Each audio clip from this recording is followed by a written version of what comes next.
خیلی خوش اومدین به 6مین ویدیو از کانال یوتیوب راوی. اینجا جایی است که ما آگاهی میدیم به مردم بابت اینکه یه سری اتفاقاتی که در کشورمون متاسفانه میفته نیفته. صرفا این کانال طراحی شده بابت اینکه ما یه پیشگیری بکنیم، یه آگاهی ببخشیم بابت اینکه شاهد این نباشیم که پسره برمیگرده مادرش رو میکشه به هر دلیلی. مادر پسرش رو میکشه. پدر پول میده به پسر بابت اینکه کوکائین بکشه. این اتفاقات رو خلاصه زیر ذره‌بین قرار میدیم. ما چند تا پرونده ویژه داریم و اصلا کلا فرق ما با کانال‌های دیگه‌ای که محترم هم هستن و در مورد جرم و جنایت صحبت میکنن اینه که اونا یک پرونده رو میان و در موردش بحث میکنن یه 20-25 دقیقه. ما تو این 25 دقیقه چون سعی میکنم که حالا چکیده همه اتفاقات باشه، خیلی دیگه توضیح واضحات ندم، تو مثلا 1 رو 20 دقیقه ما 3 تا پرونده رو زیر ذره‌بین قرار میدیم. ضمن اینکه این نوید رو بهتون بدم که ما انتهای همین ویدیو چند تا ویدیو از جرم و جنایتی که اتفاق افتاده به صورت تصویری هم خدمتتون نشان خواهم داد. من صحبت کردم در مورد پسر 42 ساله‌ای که بالاخره به قتل مادرش اعتراف کرد. ماجرا هم برمیگرده به چند وقت پیش و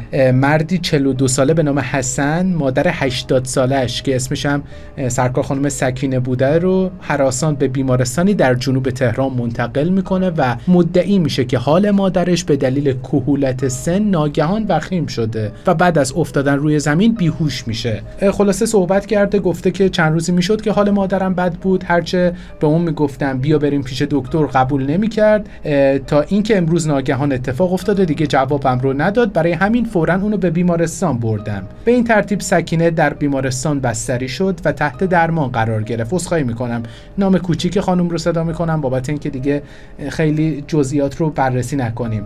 خلاصه تحت درمان قرار میگیره خانم سکینه، اما بعد از 10 روز با وجود تلاش کادر پزشکی جون خودش رو از دست میده. بعد از مرگ این زن موضوع به بازپرس کشیک قتل پایتخت گزارش میشه. معاینات اولیه نشون میداد که اون به دلیل کهولت سن و برخورد با زمین فوت کرده. اینجا درست، اما بازپرس جنایی دمشون گرم، خسته نباشیدم بهشون میگم، دستور انتقال جسد به پزشکی قانونی برای تعیین علت دقیق مرگ رو دستور میده که بررسی بکنن و حالا حکمش رو صادر بکنن. متخصصان پزشکی قانونی خوب گوش کنید. بعد از بررسی اعلام کردند که علت مرگ ضربه مغزی و اصابت جسم سخت به سره. همچنین آثار کبودی روی بدن مقتول ممکنه نشان دهنده ضرب و جرح باشه. حالا این داشته ها فرضیه قتل رو مطرح میکنه و به دستور بازپرس جنایی کارآگاهان اداره دهم پلیس آگاهی تهران وارد عمل میشن. حسن که بیکاره و 42 سال سنشه در شوک برملا شدن راز قتل مادرش بوده و در بازجویی ادامه داده که نمیخواستم اونو بکشم، اما اگر اونو نمیکشتم اون منو میکشت. این صحبت حسنه. مادرم قصد داشت تموم اموال و خونه‌ای که در اون زندگی میکردیم رو به نام خواهرام بزنه و چیزی به من نرسه. فکر میکردم اگه زنده بمونم و اعتراض کنم اون نقشه‌ای برای کشتن من خواهد کشید. اینا صحبت‌های حسن 42 ساله است. همچنین میگه که مدت‌ها بود با هم درگیری داشتیم.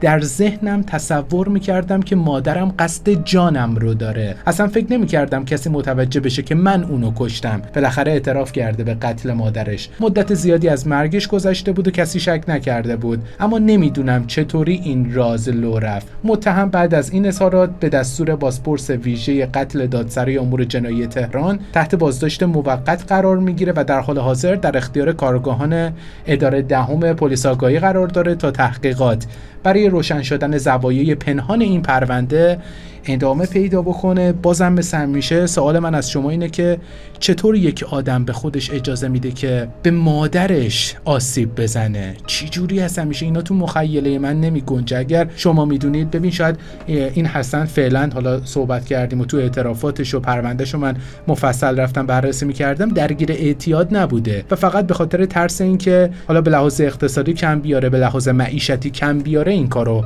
انجام داده و خب خیلی تلخه. باید بریم تحلیل بکنیم و ریز جزئیات حسن رو بررسی بکنیم بابت اینکه چی میشه که یک آدم دست به قتل مادرش میزنه و در کودکی تربیت پدر و مادر به چه نحوی بوده که الان دیگه پدر و مادر اون کارا رو انجام ندن. توجه بیش از حد به خواهرای حسن، تبعیض قائل شدن، یا شاید اصلا حسن درگیر اعتیاد بوده. من اینو میگم که تکذیب میکنم، چون من رفتم پرونده رو خوندم و هیچ اشاره‌ای به این قضیه نشده بود. ولی من فکر میکنم همه اینا ریشه در مشکلات اقتصادی داره و تو رو خدا مسئولین کشور، تو رو خدا یکم به فکر مردم باشید. مردم ما عاشق کشورشونن، قلبشون به عشق کشورشون میتپه، اما تو رو خدا شما هم یکم بیشتر کار بکنید. ما مردم هم همکاری میکنیم تا انشالله ایران سربلندمون رو داشته باشیم. اینجوری نمیشه این مادر اینجوری جون خودش رو از دست بده. و حالا بریم با هم دیگه جلوتر. ما موردی رو داریم که طرف به خواهرش انگار بدگویی کرده، فحش داده و طرف مقابل رو میکشه. حالا بریم صحبت بکنیم. بچه تا اینجا هم دوست داشتید میتونید دکمه لایک رو بزنید. اگر از کانال یوتیوب راوی و دوست دارید که این ویدیوهای جنایی بیشتر و بیشتر بشه، آگاهی ببخشیم، دکمه سابسکرایب رو هم حتما بزنید.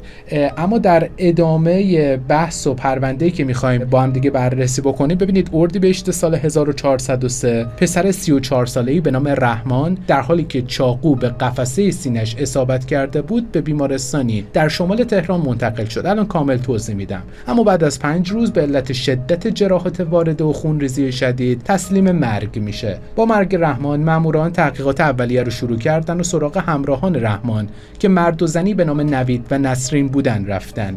نوید در تشریح ماجرا میگه که من، رحمان و خواهرم نسرین در مسیر جاده لواسون جیگرکی سیار داریم و مدتی با هم کار میکنیم. امشب دوستم مشروب زیادی خورد و مست شد و در حالی که تلو تلو میخورد روی منقل پر از آتیش افتاد و دستهاش سوخت. من و خواهرم بلافاصله اون رو سوار خودرو کردیم، به بیمارستان رسوندیمش. در مسیر بیمارستان اون روی ما چاقو کشید و من میخواستم چاقو رو از ماشین به بیرون پرتاب کنم که به اون خورد. اینو داره نوید میگه که بهش هم شک کرده بودن. با تکمیل تحقیقات برای نوید به اتهام قتل عمد کیفرخواست صادر و پرونده برای رسیدگی به شعبه 13 دادگاه کیفری 1 استان تهران فرستاده شد. حالا تو دادگاه چی گذشته؟ قسمت قشنگ ماجرا، البته تلخه، ما اصلا قشنگ نداریم متاسفانه اینجا. و قسمت هیجانی ماجرا اینجاست که تو این جلسه اولیای دم حضور نداشتن، اما پیشتر در دادسرا خواستار قصاص متهم شده بودن. اصلا پدر و مادر کسی که چاقو خورده بود نبودن تو دادگاه. باورتون میشه؟ بعد از اون نوید به جایگاه رفت و با رد اتهام قتل عمد گفته که شب حادثه وقتی دستای رحمان سوخت اونو به سرعت سوار ماشین کردیم، صحبت کردیم. رحمان از فرط مستی متوجه رفتاراش نبود و به خواهرم که رانندگی میکرد فحاشی میکرد و ناسزا میگفت. من که عقب نشسته بودم سعی کردم اونو آروم بکنم اما اون توجهی نمیکرد. قاضی ازش میپرسه، قاضی از نوید میپرسه که از کجا مشروب آورده بودین؟ متهم میگه که ما در کنار فروش جیگر مشروب هم داشتیم و مشروب هم میفروختیم، سرو میکردیم. و اون شب رحمان در خوردن مشروب زیاده روی میکنه. قاضی ازش میپرسه چاقو رو از کجا آوردین؟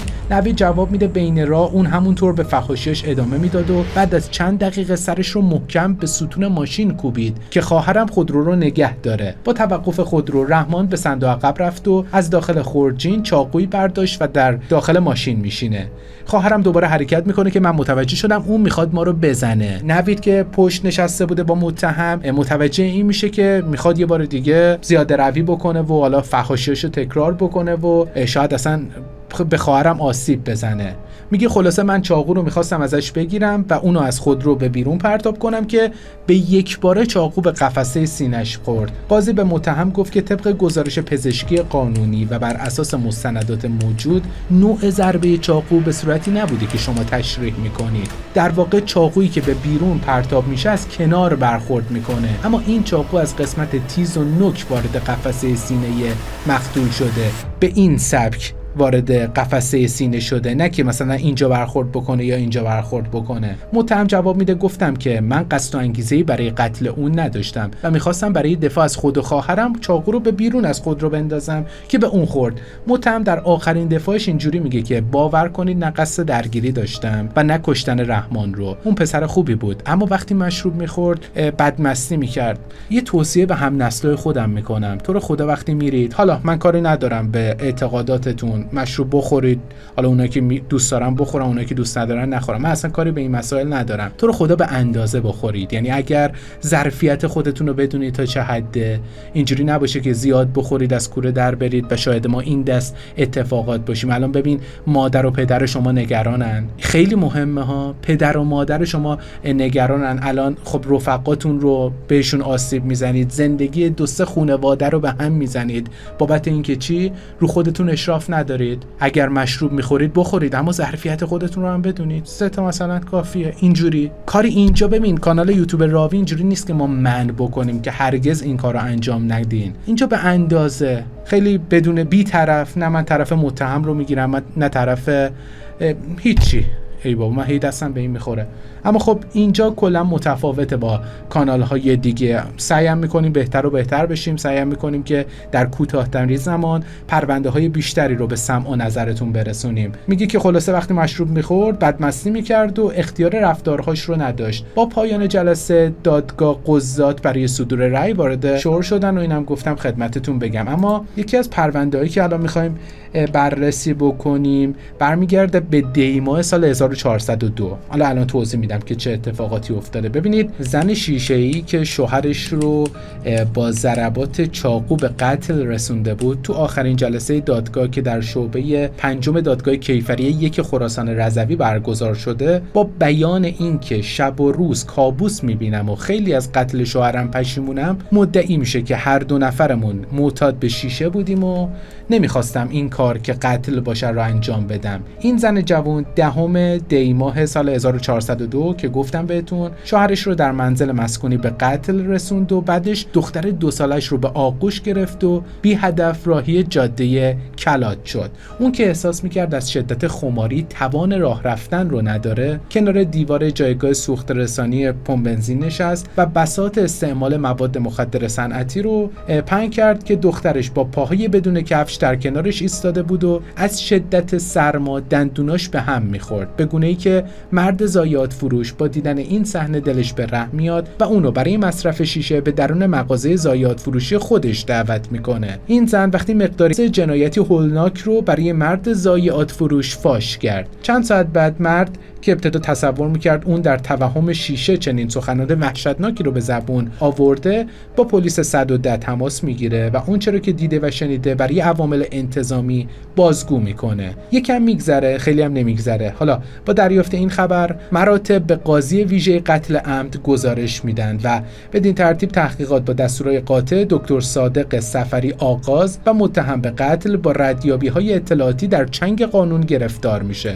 این زن مدعی بود که شوهرش با زنان غریبه ارتباط غیر اخلاقی داشته و به همین دلیلم اونو با ضربات چاقو کشته. بعد از تحقیقات تکمیلی با سازی صحنه قتل که در حضور قاضی هم برگزار شده، کیفرخواست این پرونده جنایی در تیر سال گذشته صادر و در حالی به شعبه 5 دادگاه کیفری 1 خراسان رضوی ارسال شد که متهم به قتل با صدور قرار وثیقه و تا زمان برگزاری جلسه دادگاه آزاد شد. اما این زن دوباره دخترش رو به آغوش گرفت و این بار به اخطارهای قانونی دادگاه هم توجهی نکرد و در جلسه دادگاه حاضر نشد. اینطوری بود که حکم جلب اون متهم به قتل به دست اومد و اون زمانی دستگیر شد که در اطراف بلوار خواجه ربیع حضور داشت. بدین ترتیب جلسه محاکمه برگزار میشه تا اینکه اواخر شهریور گذشته، همین چند وقت پیش، یعنی 1 ماه پیش، من الان این ویدیو رو دارم 22 مهر ماه سال 404 ضبط میکنم. خلاصه که متهم به شوهرکشی برای آخرین دفاع مقابل قضات برجسته دادگاه قرار میگیره و به سوالات تخصصی قضایی پاسخ میده. اینجاش خیلی مهمه. این زن که در همه مراحل دادرسی و جلسات دادگاه به صراحت قتل شوهرش با ضربات چاقو رو پذیرفته بود، تو آخرین جلسه محاکمه هم به قاضی محمد شجاع‌پور گفته که اتهام قتل شوهرم رو قبول دارم. من با 2 ضربه چاقو که به شکم و قفسه سینه فرود آوردم اونو کشتم و اون زمان هیچ کسی جز من در خونه نبود.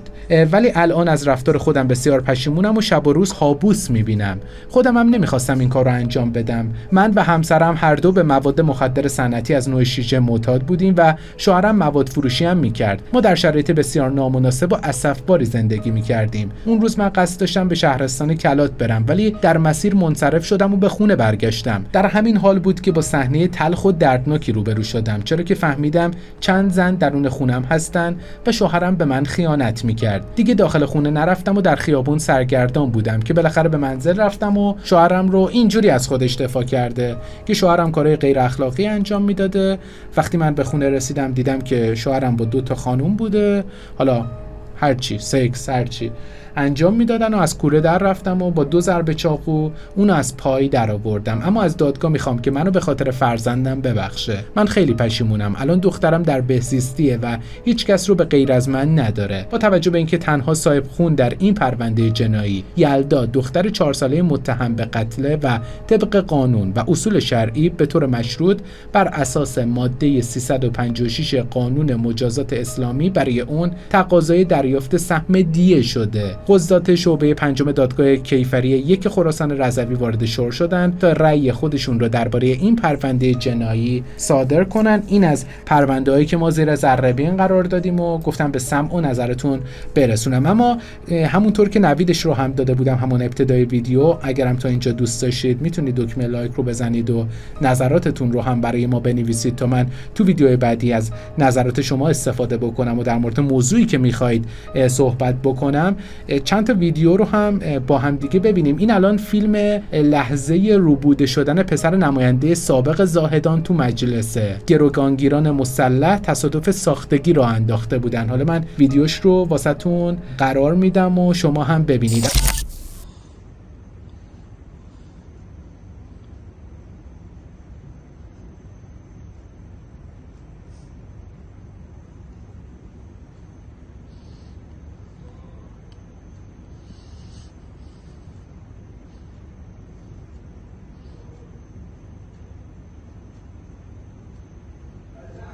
جان نه ما نمیدونم شو مصلات انت ما شيخ صار نقول ما ديست فكر مصلات هي براكن فنزو شيخ شاورز داشت. اما یه اتفاق تلخی که افتاده، حالا من قول داده بودم که در مورد ویدیوها بیشتر صحبت بکنم، انتظار 4 ساله مادر جیرفتی برای آغوش دختر 17 سالش که شما در تصویر مشاهده میکنید. اگرم نمیدونید اوضاع چی جوریه و وضعیت به چه نحوی بوده، 4 سال و 2 ماه از ناپدید شدن حمیده رزاقپور دختر نوجوان اهل روستای قاسم آباد جیرفت میگذره، اما هنوز هیچ سرنخی از اون به دست نیومده. مادرش سرکار خانم طیبه امیری در گفتگویی پر از اشک و امید از روز حادثه میگه که بریم ویدیو رو با هم دیگه ببینیم. تلخه. روز سه‌شنبه 22 تیر ماه 1400 تقریبا ساعت بین 11 و نیم ظهر بود که دخترم حمیده رفت روی حیاط منزلمون که اونجا تو روستا زندگی میکردیم. ما حیاطمون مثلا حیاطمون حصار یا دیوار نداره، سرویس بهداشتی ما هم رو حیاط بود. دختر من بلند شد رفت سرویس بهداشتی، تقریبا به 10 دقیقه نرسید من دنبالش رفتم و دیدم هیچ اثری و نشونی و هیچی ازش نبود. در فاصله سمت خونه مادر بزرگش رفتم، اونجا هم پرسجو کردم، گفتم که حمیده اینجا اومد؟ گفتن نه اینجا نیومد. دور و اطراف هر جایی که به ذهنمون میرسید رفتیم جستجو کردیم، هم خودم، خانواده همسرم، خانواده خودم، همگی اهالی و روستا، کل روستا رو ما رفتیم جستجو کردیم و هیچ اثری رد و نشونی چیزی ازش تا به امروز پیدا نکردیم. یه سری افراد بهشون مشکوک بودیم که اونا هم بازداشت شدن توی پرونده و چیزی مشخص نشد و آزاد شدن.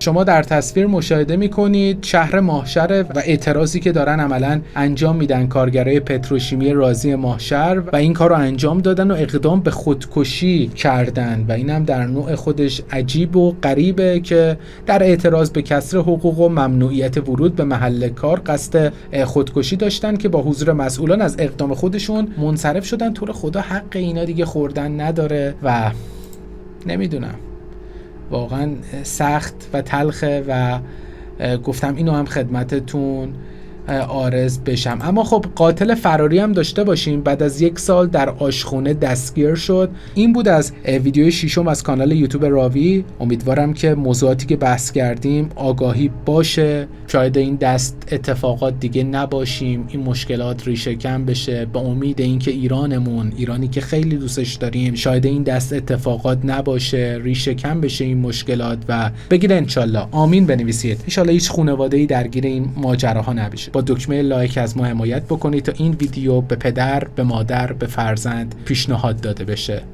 خدا نگهدار.